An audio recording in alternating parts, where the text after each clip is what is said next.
Snow sifts into the Kremlin courtyards like ash shaken out of an old fire. The Polish garrison inside is hungry, suspicious, counting barrels. Outside, church bells ring in a pattern that is not for feasts and not for funerals. Merchants close their shutters. Militia captains check powder horns. A city that has spent more than a decade switching allegiances is about to try something reckless, decide together that this ends. This is the closing chapter of Russia's time of troubles. To see how a half-starved crowd and a frightened teenager shut it down, you have to see how the machine broke. When Tsar Fyodor, last of Ivan the Terrible's sons, died in 1598 with no heir, he left behind icons, a widow, and a question the law could not answer neatly. Who now? The Rurikid line, sacred backbone of Russian legitimacy, had run out of obvious candidates. The man who stepped forward was Boris Godunov, experienced, capable, tied to the dynasty by marriage but not by blood. His election by an assembly of nobles and clergy was legal on parchment, blessed in church, and doubted in kitchens. A monarchy built on holy lineage can survive new paperwork. It cannot survive when the sky turns against it.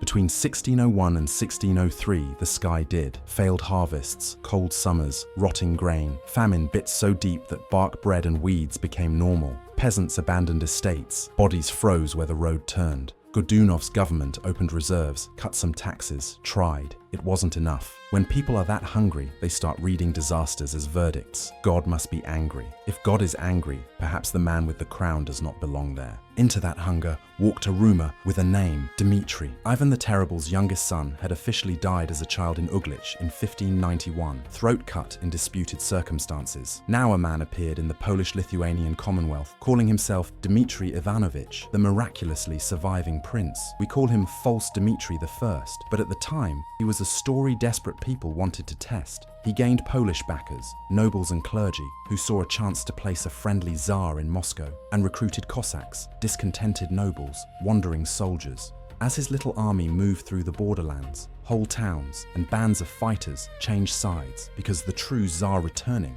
sounded as plausible as anything else. In 1605, Boris Godunov died suddenly. His young son didn't last. Dmitry entered Moscow and was crowned. New Tsar, new promises, foreign guests, a Polish bride. For a moment, he looked like the answer. Then every doubt about him, foreign manners, Catholic ties, Polish bodyguards in the Kremlin, was turned into a weapon. In May 1606, a circle of boyars struck. Dmitry was killed. His body was mutilated and displayed. His memory officially wiped as impostor and blasphemer. Killing a man is easier than killing the pattern he proves. The boyars raised Vasily Shwisky as Tsar, a veteran noble from an old family. He had the right sort of name and none of the right sort of authority. Revolts continued. Cossack leaders, local warlords, and new Dmitrys appeared. One of them, False Dmitry II, set up a full shadow court at Tushino near Moscow, complete with his own boyars, his own foreign patrons, his own scribes issuing charters in his name. For a while, Russia lived with two centers of power, neither fully trusted. Towns swapped allegiance based on who was closer, who seemed stronger, who had paid last week. Foreign powers walked through the cracks. The Polish-Lithuanian Commonwealth backed claimants and protective interventions. Sweden, at war with Poland, backed Shwisky as a counterweight, sending troops into northern Russia. Cossack hosts followed whoever offered plunder and pay. Whole regions became bargaining chips. Villages learned to listen closely at church. Which Tsar's name did the priest speak in the prayers this week? By 1610, Shwisky was deposed, dragged from the throne and shaved into a monk. Power in Moscow fell to a council of 7 boyars. Exhausted and cornered, those boyars invited in a new solution. Władysław, son of the Polish king, as Tsar. Conditions were written, orthodoxy to be preserved, Russian customs respected. Polish troops entered Moscow as allies. King Sigismund III, less patient, toyed with the crown for himself.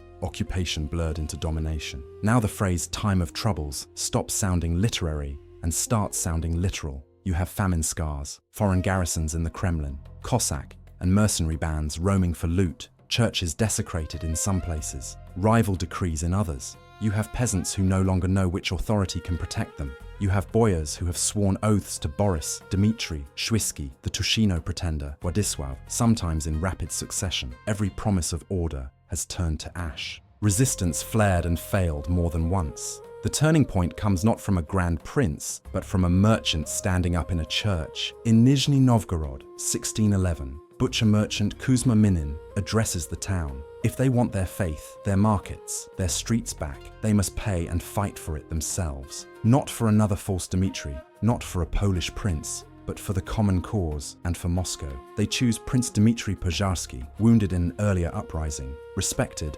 relatively untainted, to command. Money comes in chests, not streams. Men come in companies, not legions. It is enough. This second volunteer army is a patchwork. Provincial nobles, town militias, Cossacks, churchmen blessing banners, men who have seen too many rulers and are gambling that this cause is different. Its leaders work just as hard on politics as on drilling, letters to other cities promising no revenge, negotiations with Cossack bands around Moscow, careful messaging that this is not rebellion against lawful authority, but the eviction of foreigners and impostors, so a lawful Tsar can be chosen. By late 1612, they have Moscow ringed. Inside, the Polish garrison holds the Kremlin. Food dwindles, forays fail. Outside, Minin and Pozharsky try to keep their coalition from splintering, the Cossacks hungry for loot, some nobles tempted by separate deals. There are skirmishes, standoffs, days of negotiation. Finally, an assault and siege pressure together do what neither could alone. In November, the garrison surrenders. White Eagle banners are taken down. Survivors march out under terms. Bells ring until voices break. The occupation is over. The vacuum is not. Russia now has no Tsar, no accepted heir, and a long list of men absolutely nobody trusts. The next step matters more than any one battle, choosing someone that enough people can live with. A Zemsky Sobor, an assembly of the land, is called to Moscow in early 1613. It is not democratic in the modern sense, but it is broad for its time. High clergy, major boyar families, gentry from the provinces, delegates from key towns. Their job is brutal in its simplicity. Pick a Tsar whose claim is tolerable, whose person is not terrifying, and whose name can be spoken in every church without starting a fistfight. Names come and go. Foreign princes, too dangerous now. Famous war leaders, too many enemies. Some great boyars, too compromised, too close to Polish or Swedish friends, too stained by the troubles. One candidate keeps resurfacing, 16-year-old Mikhail Romanov.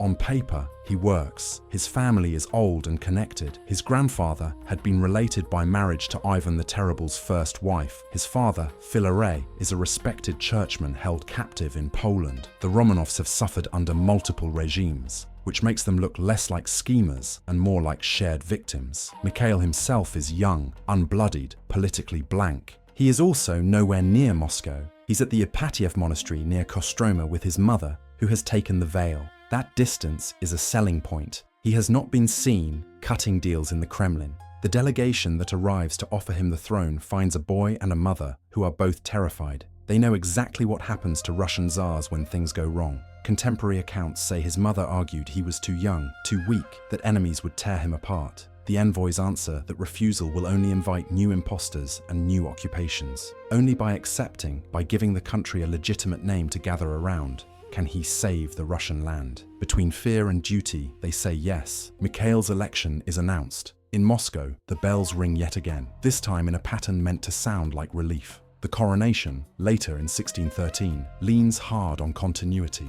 Relics of past Tsars, traditional rites, oaths of loyalty. The point isn't spectacle, it's therapy. Here is a dynasty you can restart your paperwork around. The troubles don't vanish with a crown. Foreign troops are still on Russian soil. Borderlands are still chewed. Pretenders still flicker up briefly in the corners. The new government's first years are cautious and compromised. With Sweden, the Treaty of Stolbovo, 1617, ends fighting but cedes Baltic access. With the Polish-Lithuanian Commonwealth, the Truce of Dolino, 1618, yields Smolensk and other lands, but secures breathing space. To a wounded state, survival on unglamorous terms is victory enough. At home, the Romanov regime works on boredom, restoring tax registers, reappointing provincial officials, letting some old exiles come back, confirming land grants to men who supported the common cause. The message is, whatever you did then, we need you working now. The church is shored up as a partner in stability.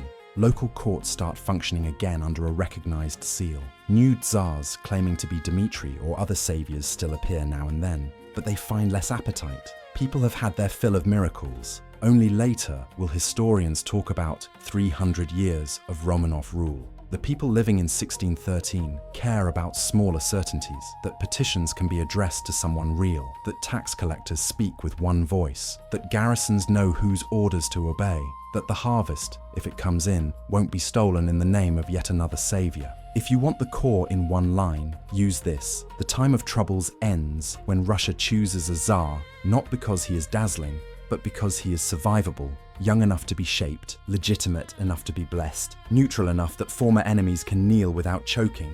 And if you want the last image, keep it small. In the monastery church at Kostroma, a boy who has watched his family exiled, humiliated, scattered, is told that all of Russia has called his name. His mother weeps. The envoys insist. Outside, bells begin to test a new rhythm. For once, they are not announcing another pretender, another invasion, another execution. They are announcing something harder to believe and more necessary, a chance to be ordinary again.